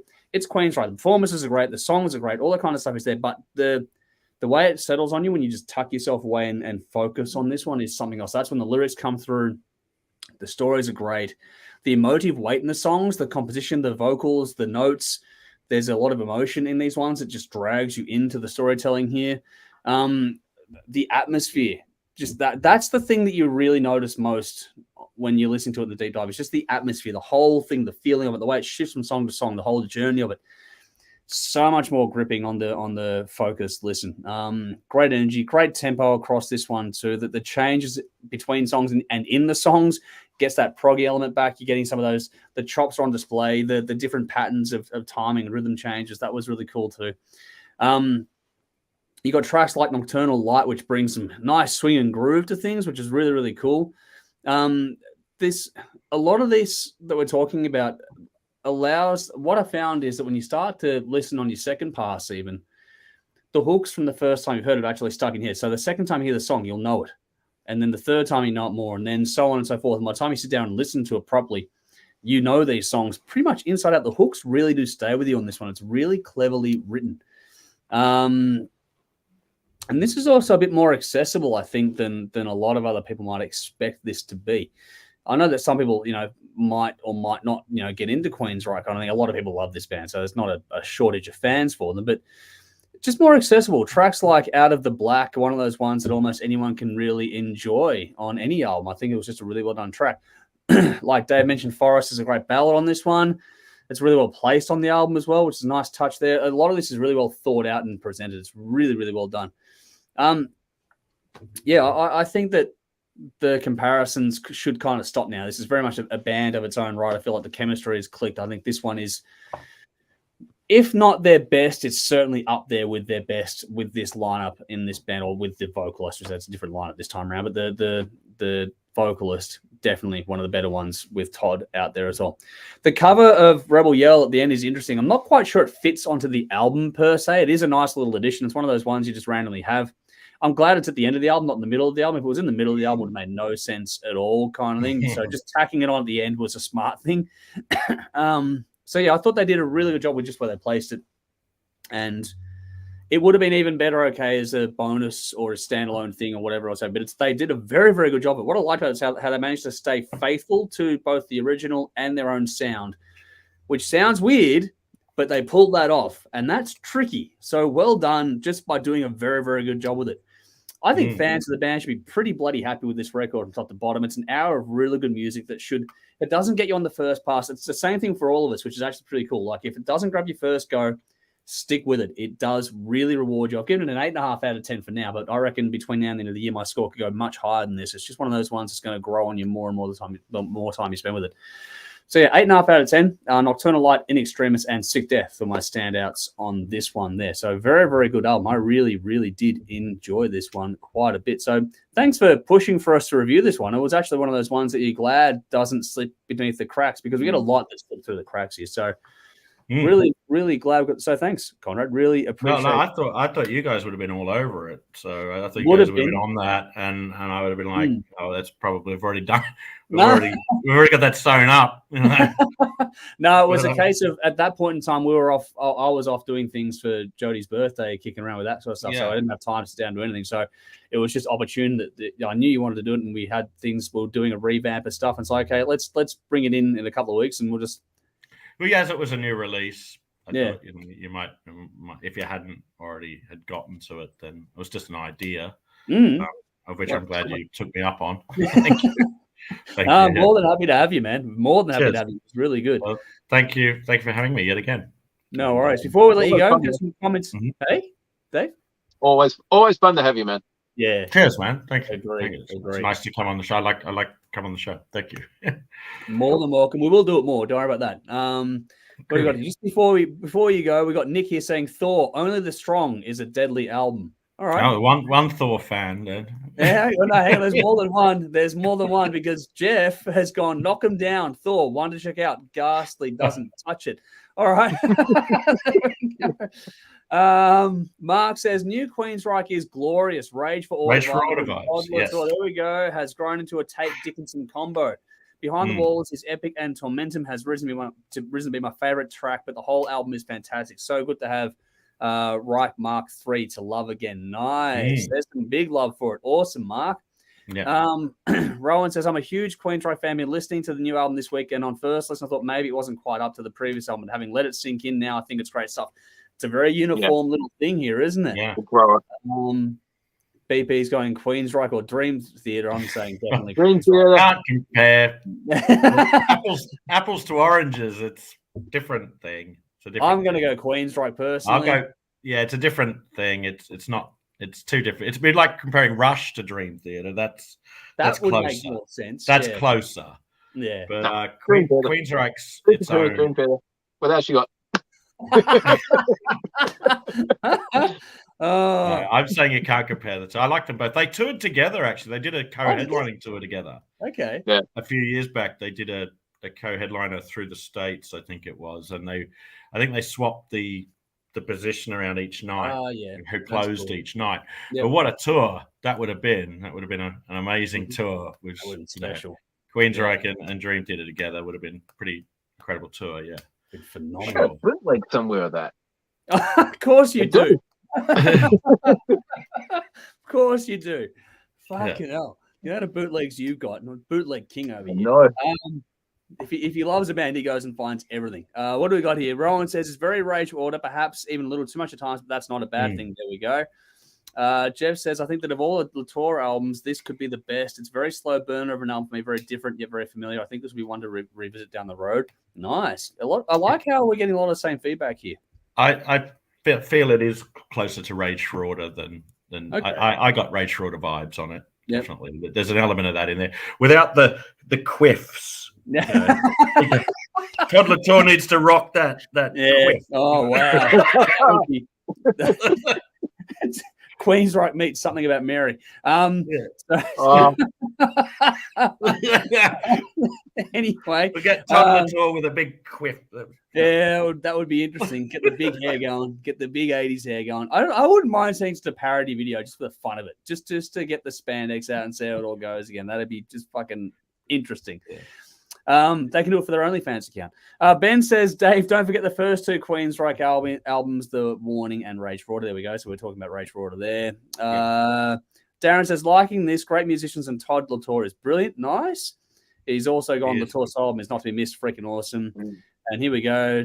Jeff says, Todd Latour solo album, Rejoice, and the Suffering is one of the best things you can listen to, period. Rowan says, need to check it out. What do we got here? BP says, I love when THRS talks some prog. We do our best, mate. We don't get it every week, but we try our best. Mark says, and how good is Jackson playing sounding? He's a beast. Everyone's fucking good on this one. BP says, all prog albums, whether it be heavy or not, delivers when you do the entire album. And that's very true as well. Got to give there. Andrew says, more prog rock, please. We will do more. We will do more. Vinny says, they're the long episodes. They are the long episodes. Vinny says there's a great interview with Jeff Tate on a YouTube channel called 80s Metal Recycle Bin. Highly recommend, folks. Check it out, as well as channel itself. Many trips down memory lane to be enjoyed. Paul, go and enjoy that. Yeah, cool. Nice. Cool. Andrew says the prog rock. BP says, yes, more prog. Oh, Nick okay. says, rock. Okay. Benjamin, here we go. Good to see you, buddy. Hopefully you keep well. Howdy, lads from New Zealand. Thanks for joining us once again. Dean says, hey, lads, sorry for jumping in late. Hope all is well with you. You're more than welcome. Thanks for jumping in at all. Appreciate it. You can always go back and watch this one later on anyway. Benjamin says, hope you're good. Yeah, like you said, hope the same for you. And Dean says, Queensrÿche, great band. Love the new stuff. So there we are. More love all around for that one. We hadn't had a negative response, which is probably the first time. Yeah. Actually, it's kind of funny because we've covered a lot of their stuff in the past. We have had mixed feedback to the Todd Latour stuff, more so than we're getting tonight. Tonight's been pretty unanimous, which is good. It's been a bit mixed either between us or between the audience feedback, but this is most unified. I've seen everyone on it, which is probably a good thing. It means it's also moving in that good direction. So nicely done. Is there anything else you wanted to add there, Conrad? Not about this record. No, I mean, just for those that aren't familiar with Latour stuff, perhaps this might be a good place to start and then work back. But yeah, no, if you're a fan of 80s Queensrÿche, I think you will love it. I think it'll be going to be right up your alley. And like you said too, as well, if you go in with the mindset of trying to compare, if you go in the mindset of, okay, Tate era, then don't go in there with that mindset. No. I mean, you'll have some similarities musically, perhaps, to Raid Schroeder, but don't go in there with that mindset because you can't compare the two in that respect. It's not really fair on the tour either, No, I agree. I think it's and this is standing in its own right now, And as you said, they should be looked at as now a band, as try not to compare them to the previous singer, and go, well, actually they're now a decent band in their own right, as Mark 2 or 3. Yeah, and the I said before the chemistry is clicked, but there's enough history now with this lineup to firmly call it their own thing. I don't think there's any fairness to do that anymore. What do we got here? So Mark says they put some serious effort into the videos for Behind the Walls and Hold On To. They have very much so. Here we go. Rowan says standing in its own right. Nicely done. Very good. All right. We're going to move on to a classic album in a second. Have you ever, or are you a big fan of Rammstein there, Conrad? I am. I'm not. I don't know their stuff as far as like albums. Yep. I obviously know some the song, obviously classic songs you hear, but I've seen them a few times. I've seen them a couple of times now. I saw them on the Big Day Out here years ago, and they were stunning. They played with Tool, and they were phenomenal. And I saw them in the UK in 2019. Wow. And it was at a stadium show, and it was one of the biggest shows I've ever. It was huge. The show was just enormous. I was just like, I've seen, you see Maiden, you see Metallica, you see, AC/DC. These bands put on huge stadium shows, and this made those bands look like watching a band in a pub by comparison. It was just epic. The flames came all the way around you in the stadium. It wasn't just on stage. It wrapped right the way around you, and you felt the heat of these flame towers going off left, right, and center. And they have to put them now when they play live now, they have to put them out when they put them out when they plan this band live. To plan this band live, you have to put them out of a flight path from the airports. They can't be near any flight paths. Oh wow. Because the heat coming off the stadium affects the planes. Wow. So they have to put them out of town. Like it was an hour out of London. Wow. And where there were no flight paths. They were like, where can we put this gig? Well, we can't put it in London because planes are flying over London. So we'll have to put it right out, hour out of town. And that's how they have to handle this band now. It's because the amount of pyro that they use affects planes. Like, how metal is that? That's awesome. All I can think of is how Metallica played Antarctica. What happens if we send Rammstein down there? It's going to fuck the whole thing up. Thor, Antarctica. There we go. There we go.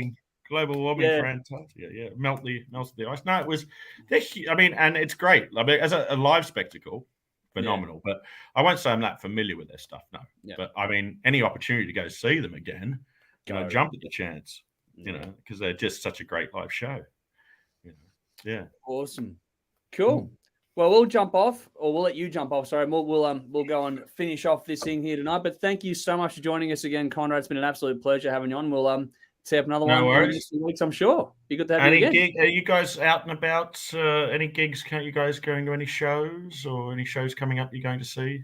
I might bump into you at any gigs. I'm going to Horsehead. I'm going to that one. I'm at Sisters of Mercy I'm going to Sisters of Mercy on. Oh, okay, cool. Yeah. No, I'm not going to that one. But we were talking about the Lazies early tonight too, so we'd probably find us both there at the Lazies. Or DAD. I'm going. No, I didn't get tickets one, so no. DAD and Guns N' Roses and going to Skid Row. And what's the other one? The Ugly Kings coming up in a couple of weeks.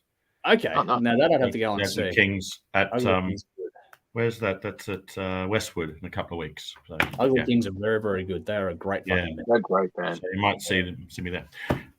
All right. Otherwise, awesome. Cheerio. Thank you for having me. Absolute pleasure. We'll see you again soon, mate. Take it easy. No worries. Bye-bye. Awesome. See you, mate. I'll get out of here. There we go. Always the way. How do we get out? All right, what do we got? So just back in the comments quickly, Jeff says, I can see Queensrÿche under Latour lasting another 20 years easy, wheelchairs and canes aside. There's some nice feedback there for him as well. Dean says Rammstein need to be on the Not Festival. I completely fucking agree with that. And there we go. So much for global warming. More global warming comments. Ben says fucking flame to a single-handedly melted Siberia. So there we go. Whatever. Rowan says, if anyone should play in Antarctica, it's iced Earth. Very good point. Well played. Dean says, I'm at the Casanovas on Saturday night. And Dean also says, I'll be at the Lazies too. Yeah, you're going to find probably most of us at the Lazies, to be honest. All righty. We have one more to go. Actually, what I should do is, we were talking about gigs then. I should go and do the gig plugs, shouldn't I? No, I didn't do the gig plugs the other night. I'll do them quickly, and then we'll do the final act of the evening as well. I've got a couple of gigs here to plug. First up is the one we're sponsoring, of course. This is Thrash Fest. This is Saturday, December 10 at the Pelly Bar. So Saturday, December 10 at the Pelly Bar. Go to Thrash Fest. You're going to get an awesome lineup here. What do we got here? So the new wave of Australian thrash metal brings together all metalheads alike who like their thrash metal in all its glory. This will be held at the Pelly Bar, December 10, 2022, celebrating Australian thrash metal. Exciting, huge lineup. Headliner will be none other than Harlot from Melbourne, who have toured extensively supporting major international metal bands locally and abroad. Mason from Melbourne too joined this year to remind everyone that they're still at the forefront. They are great, that band. Having toured extensively with Canada's Annihilator locally abroad as well. You've got Pure Envy from Newcastle, The Ascended from Warrnambool, Encrypt from Melbourne. Now, we reviewed their album, I think, earlier this year. It was fucking good. Dark Order from Sydney, Thraxis from Sydney. They're cool too. Livewire from Sydney, Reeve from Sydney, Warrior Within from Queensland, Clarity of Chaos from Canberra, and Rautism from Melbourne. This is awesome. So there you go. You got a heap of awesome bands there. Set times are now up as well. Starts at just after 3. Goes till about 12:30, 1 o'clock at night. So it's about $30 or just over $30 a ticket at the Pelly Bar. That's Thrash Fest, Saturday, December 10 at the Pelly Bar in Frankston. So get on down to that one. Other gigs to plug tonight, which there are links to these in the description box. So go and follow those up there. Dead City Ruins are doing their Shockwave album launch at the Corner Hotel on Saturday, November 12. Kicks off 8:30 p.m. What else have we got here? So, celebrating the release of their new album, Shockwave, we are putting on 2 special shows. These are the biggest, most ambitious shows on home soil to date, with new surprises, new blood, new riffs, new power. Crack a beer and crank it up. Guests on these ones are the Myths, True Believer, and Avalanche. Avalanche are another great band as well, so that is going to be making it more than worth. So, the Corner Hotel, Saturday, November 12. Go and watch Dead City Ruins launch their new album, Shockwave. So, there we go. A couple of gig plugs there before we get into a final review of the evening there. So there we are. Back onto the comments here quickly. Dean says, finally meet you after so long. It's been a little while. We've been talking on and off online for donkeys. We haven't actually met in person. There's heaps of people out there like that as well, unfortunately. Lizzie says they'll be at the Sisters of Mercy at the Forum on Saturday. So there you go, Conrad. One to hook up with there and have a chat to. And Dean says, be there at Dead City Ruins gig too. Avalanche are a great band and great guys. So there we are. A lot of love for these gigs. Get on down. have some fun, go and see some live music because it's all fucking fantastic. There are some great lineups here. We've chosen some good ones for you to go and check out. Alrighty. Final one for the evening is our Patreon choice classic album review. In the comments, in the description box, it's a reference track for you. This is a live track. So speaking of all the pyro, this is a live track. This is Rammstein performing Mein Herz brennt. So that is going to be a lot. There's heaps that are going. Sorry, fuck, what am I doing? Reading comments and talking is not a good thing at the same time. So yes, there is a reference track for you to go and check out. Rammstein with Mein Herz brennt. That is a live take on the album of the opening track from the album. Jesus fucking Christ. All right, so yeah, that's me getting all tongue-tied and fucked up here. Babsha says, thanks for the gig news. Going to Skid Row, not into the new album. What do you think? Really looking forward to Reckless and Wicked Smile. Hey, if you want to know what we think about that, you can go and check out our deep cut session, which is now on our YouTube page. It was released on Tuesday night, Wednesday morning. Yeah, we do it Tuesday nights. We release our deep cuts thing. So if you want to see our deep cuts album reviews, last time around, it's out there now. We did, it's titled Ozfest Goes to the Metaverse, and we reviewed Joshua Batten, Skid Row, The Warning, and Avantasia. Yeah, that was it, because that was the one that you wanted to do. So that was what we did. That's there. That's deep cuts. That goes for about an hour and a half thereabouts. So go and check that. That's a different way of doing things on the online side of things, and that's also on audio forms too. So if you follow us on Spotify or Apple Music, whatever else, you can check it out in audio too if you want to know that. Here we go. Conrad says, should you recognize me there? Come up and say hello. So there we go. If you see Conrad at a gig, go and say hello, people. Alrighty, let's close this out. So our Patreon choice classic album review for this week is Rammstein with Mutter. 11 tracks for 45 minutes. The third studio album from the German band, released April 2001 via Motor Music and Universal Music. Produced by Jakob Heldner at Studio Miraval in France. 6 singles were released, including Sonne and Mein Herz brennt. This was quite the successful album, peaking number 77 in the US, number 86 in the UK, number 1 here in Australia, while doing quite well across Europe. Now, that's remarkable because no songs are in English, which is what makes that stand out in terms of how high they got in the charts. It's been certified platinum or multi-platinum in 5 countries, as well as gold in 8 more, including the UK. This is the Patreon Classic Album of the Week, so if you want to get involved in voting for this one, get onto our Patreon page, check out just how to do that one. Seeing as I'm wearing the Rammstein t-shirt, people that know me and know the show know that I've been a huge fan of this band for quite some time, but we'll get Dave's thoughts on this one first, and then I'll wax lyrical for a bit after that. All right, it might surprise some people to know, but I actually like this album. This is really, really good. The first time I heard this, I was in Big W. I wasn't working there at the time. I was just shopping. And I was back in the day when it was home entertainment with lots of CDs. I used to go through shopping centers and go to the newsagent, go to the music store, go anywhere where I could just check out stuff and read magazines and memorize guitar tab. Anyway, I'm in Big W looking at the CDs there. And they're playing this behind the counter. I'm like, what the fuck is this? You don't hear metal in these stores at all. And they're like, there's no, either this is really, really heavy and I can't understand what he's saying, or this is a different language. And it's like, hang on, this is a different language. I didn't even know who this band was. It's like, this the constant pounding in the rhythm just grabs you with these songs. But as far as new metal and industrial goes, this is done very, very well. Probably. They're one of the originators, one of the original bands that made it big. So everyone else is just copying their ideas. But it's very produced and very polished, but that doesn't take away from the energy. There's haunting tones and melodies throughout, and that really goes together to make up their sound. But it's a driving riffs. There are some digital parts in there, but I can ignore them in this one. I don't know why. It's so subtle and it's so... They don't stand out. They complement. Yeah, it's a part of their actual sound. It's just not like fucking turntable scratching over a solo. Why would you do that? Not.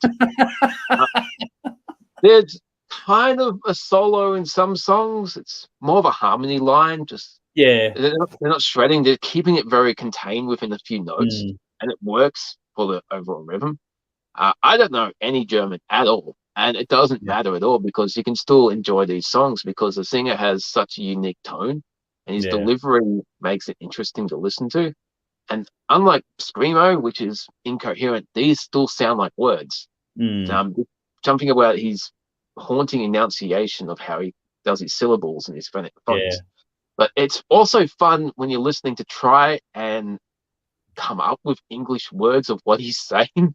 If you like misheard lyrics, or it's fun to try. He's kind of saying this, and why the fuck is he talking about fish and all this Dude, type of weird? You got to look up the lyric translations. Go and look it up. It'll blow your mind. Yeah, I'm sure it'd be a whole other thing.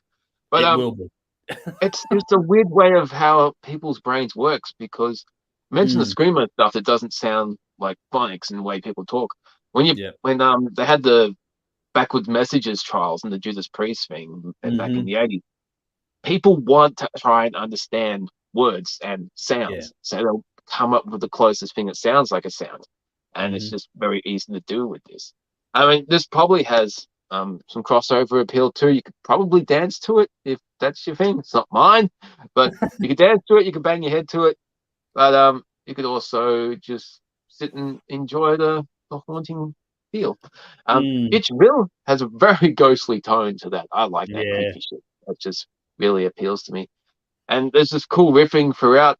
I haven't ever tried to play any song of Rammstein except for Links 234. I looked up a transcription. Yeah. And every band and their fucking dog were detuning back then. But to the best of my knowledge, is this transcription is correct, Links 234 is in standard tuning. And for a band this heavy, it's all about note choices, people. You don't have to detune. You don't have to have a 7-string guitar. You can be fucking heavy and still be in standard. Was it drop D though, or not? Because I usually play drop D. No. Okay. No, this one was in standard. Okay. I was actually really surprised. I thought, oh, fuck, I hate detuning my guitar. Like, oh, cool. Okay, I'll give this a go. That's why the baritone. Baritone's more fun. Just heavy as hell. Yeah. I don't know. I appreciate this band. I don't know if I'd call myself a fan. I do like listening to them, but I couldn't listen to it for hours just because there is no solos. But every now and then it's just fun to put this on, especially Links 234. That's been my favorite song for a very, very long time. Nice. But Itchville, Mutter, and Spiel. That's the one. I have no fucking pronunciation. Yeah, I can just add that. Cool album, unique band. And I want to see them live just to experience that. It'd be cool. Yeah, I've only seen them once at a festival, and that was fucking bonkers. If they come out here, I'm going.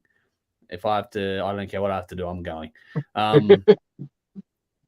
My fucking God, they were phenomenal. I want to see them again so bad. I'm hoping they will before they call it a day. Now, in case you can't tell, I'm a huge fan. I've got this one. I got this T-shirt. This is how old this is. I got this when I bought the Zenzuk CD when that came out. From there, I went back and got the Herzlite album, and then after that, I got Live House Berlin when that came out, and that came with a long sleeve top, which I've worn to death. It's actually unwearable now. It's got that many holes in it. It's more of a rag that's got a couple of stitches holding it together. So then this comes out. I raced out. I got this one straight away. I was hooked on this band. This is a band that I can listen to for days on end and not get tired. Helps that I've spent some time in Germany, so I have an understanding. I'm not going to be fluent in that, but I have an understanding of what's going on in these songs, and so the tone and the vibe of it all, it just sits. I love the way this just feels and sits, and the tones of it. I love this band. This one is like you talked about dancing before, like on the Zenzuk album before this one. That was the more of the dance metal kind of thing that had going. This one got a bit more direct and a bit darker. Like, it was funny how they sort of hooked you in and got everyone's attention with the previous album. Now this album is when you really get to know this band, because if you listen to what they've done after this one, it's all much more like this than it is what people like. Everyone knows Du Hast, but everything they've done after that is more like what the band is versus what Du Hast is, if that makes sense. You've got those tracks there, but there's just something about it, how it's put together. It's just much more like this, the rest of the catalog. This is a stunning release for mine. I'm a huge fan of the band, and this is right up there as one of their best ones for me. Probably been pipped lately by the Untitled album, which opens with Deutschland, but this is just a phenomenal release. The opening track, Mein Herz brennt, is just brilliant. I love the string arrangement, all that kind of stuff. The different tracks in this have Bobo, who's a guest vocalist across a few other albums. She does some great haunting vocals in this one too. but there's darkness that's just so insidious about this album. It's brilliant. I mean, even it's evil in all the right ways, even down to the artwork, which is a photo of a fetus in a jar kind of thing. Like, it's just everything about this is twisted and dark, and I don't know, I like that kind of stuff when it's done well. There's maturity in the writing and the production on this one. Like I said, this is where they've had the world dangling by a hook for a couple of years with, Du Hast, and now they're going, okay, you like that, now have this, and this is just a big whack in the face. What links 2, 3, 4, and when you get to know the backstory of that song, it's cool how it's one of those ones that you like. I love the riff, but it's funny how that, if you know the context of the song, how it's meant to be basically, it's got the whole German militant stuff. So everyone thinks it's all about, Nazism and things like this, but it's not. It's actually the opposite. It's like talking about how their heart beats on the left. So the left side, the more social side of politics. So because they came from East Germany, not from West Germany, there's a whole thing, if you understand the history of it all. And that song kind of sums up this band in a lot of respects. They're always perceived a certain way by people that don't follow or pay attention, but the reality is very, very different. There's some twisted stuff in there. They're not writing happy tunes, but it's the way they play on things. Even if you don't understand, you can pick up their wordplay, the intelligence behind it, the way they do things, presenting it is impeccable across the board. Great mix, great tones. The atmosphere is what makes this one when you're listening to it. I love the way that the synth ties in with the guitar work, and that aren't many solos, like they were saying. When they do come in, they're very tasteful. They're short, but they do what they need to do. They're a complementary aspect of the songs. There's something just simple but effective in what they do, and it's very hard to pull it off and do it well, especially for as long as these guys doing it and maintained the same lineup all the way through as well, which is an important feat for how long they've been going. They've just got the right chemistry, these guys, and this album was just another example of just how good they can be. I know it's not the most. We've gone from Queensryche into like prog earlier on to this, and this is none of those things at all. But there's just something special in what they do. There's a chemistry to this, and for me, it hooks me every single time. I never get tired of it. Some albums I like more than other ones, but this is right up there. It's cool how you mentioned how you don't understand the language at all, but you can still get it. This is like when we had Alien Weaponry. We couldn't understand a word of what was being said. You can still pick up the emotion of it. It's one of those ones where the emotion of the songs, between the way the emotion is conveyed in the vocal and the songwriting, the note choices, it all makes sense. And also Till, the vocalist, he's singing more on this one than he has on any of the albums prior to this one too, which is a really nice touch. And I actually like, I know it's not the virtuoso stuff, but I like what he brings. It's very real. And there's something about that which just makes it more enchanting in its own little way. Great storytelling in these songs. You've got some ball terrors in this one too. Like, you got some ballads, like the ballad Mutter is absolutely phenomenal. But you got ball terrors like Feuer Frei, which was used in the XXX soundtrack, and also you got Zwitter, which is a brilliant song too. I love that one as well. There's plenty of tracks we need to go off to, but there's also got those softer touches, like Mein Herzbrennt is epic, but then you got Mutter, like I was saying, which is a nice slow one. And then Nebel at the end is another really nice soft touch to close things out with as well. I don't know what else to say. There is so much more to this band than Du Hast. I love this one to bits. This is one that I'm never, ever tired of. I've been listening to this one since it came out, and I still put this on regularly to this day, 20 plus years on. So I fucking love it to bits. This is a 10 out of 10 record for me. It's one of those albums where it's probably close to a Desert Island Inclusion kind of a thing for me. It's one of those ones that's hard to get past. So people talking about favorite genres when it comes to this style of music, this is right up there for me. So 10 out of 10. Not a dud moment of this one, but I'm going to pick standouts in Mein Herzbrennt, Zwitter, and Mutter as my dead set standouts. But yeah, this album is fucking phenomenal. So if you haven't checked it out, please, please, please do, because it is well worth your time. Alrighty, what comments have we got here? There we go. Conrad says the Rammstein download 2016 show. He was there at that one too. DB says, great show tonight. Thank you for tuning in. Ben says, I recall Andrew speaking of this band about a decade ago. I've been banging on about these guys for a long time. Longer than a decade. Andrew says, my parents are about to turn the Wi-Fi off. Hopefully you've enjoyed the show. But anyway, that's about it for us. We're actually about to get out of here, so hopefully you've all enjoyed it, and thanks for hanging on for us as long as you have been able to.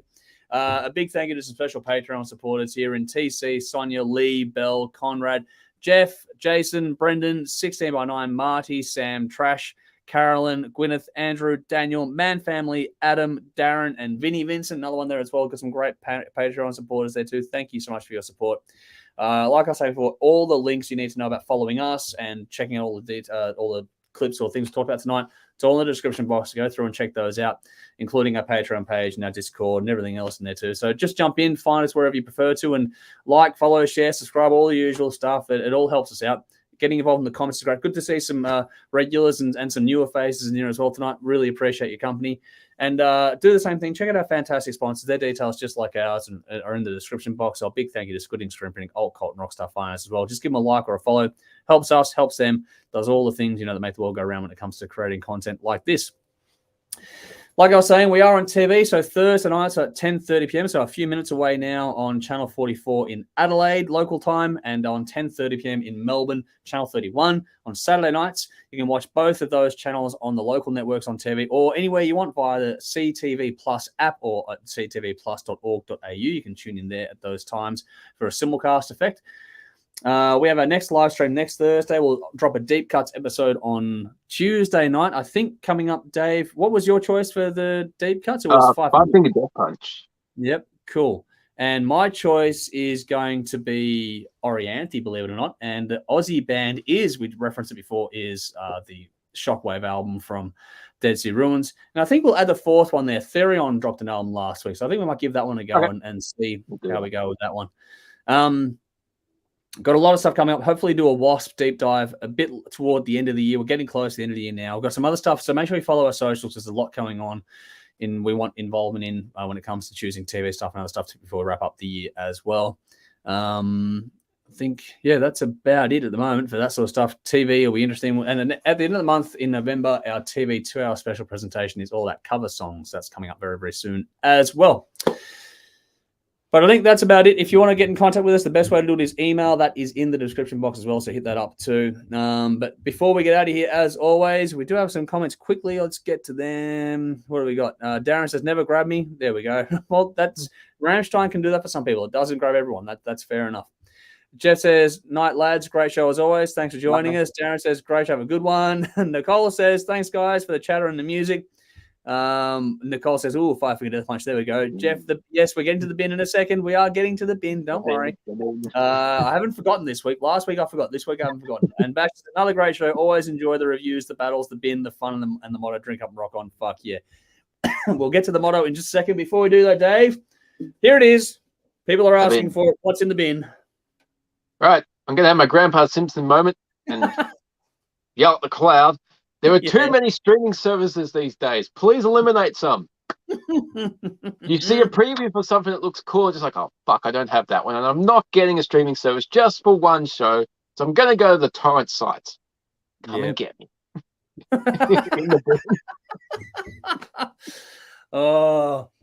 Vinny says, bin night. It is bin night here. That's it? Yeah. All right, cool. Mine is more related to music this time around. It's this confected bullshit that goes on when it comes to sparking up a feud between a band. We've had a lot this past week alone. Someone said Metallica was the worst band ever. Someone else said Ozzy Osbourne needed a lot of help. And it's all just clickbait bullshit. Like the artists that are saying it, they're doing it to get a fucking reaction, because I know that all the news outlets are going to pick it up and just fucking spin the shit out of it and carry on and on and on. And it's just confected bullshit. It's just a self-feeding bunch of shite. Fuck it off. I don't care what someone says about someone being, they're not as good as people think they are. It's subjective. It's all subjective. Just fucking knock it on the head. You don't like something, that's okay. People do. People don't. Whatever. I don't really care. Like, we do what we do for a lot of fun and because we're like engaging with people and talking about music. That confected headline clickbait shit, fuck off with it. It's annoying. There's better things to write and talk about than that. So in the bin for mine. There we go. And Lizzie's got the laughing going on. Alrighty, that does do us though tonight. We are going to get out of here in just a moment. Is there anything else you wanted to add there, Dave, before we do get on out? No, I think I incriminated myself already with the streaming shit. Pretty much. There we go. I think good thing we haven't got a huge reach just yet. We'll see what happens in a few years from now. All right. I'll get cancelled for that in 10 years. Yeah, most likely. Sally says, in the bin, fucking Telstra. That is permanently. I agree. I cannot stand them. We have Telstra in the household. My wife deals with them. I can't fucking stand them. I refuse to speak with them. Jody takes care of that. I've not spoken to Telstra, I reckon, in 20 plus years. I can't be fucked with those bunch of pricks. They can fuck off. Great. Jeff says, Dave, DM me a copy of that Randy Rhoads Reflections of a Guitar Icon. All right. All right. I'll let you guys work it out. You guys can get onto your private chat before everyone gets incriminating any further. Darren says, spot on, Dave and Andrew. Thanks for the kind words there. And DB says, RACV in the bin. Wow, what happened there? All right. Hopefully I don't know. All right. Wow, I'm sure there's a story there. Vinny says, my bin is Dave, jumping from Alice to Uriah. Judas. I know, I feel guilty. I feel dirty. Nice. Well done. All right. On that note, it is time to go. We'll see you all again very, very soon. Check out our Deep Cuts release. There's one online now, so go and check that out there. And then also check out our new one coming up on Tuesday night. Back again, same time, place next week with another stream. Hopefully you're enjoying it, and hopefully you all keep well, and we'll see you all then. Until next time, though, I'm Andrew. I'm Dave. As always, Drink up and rock on. Alice Cooper rules.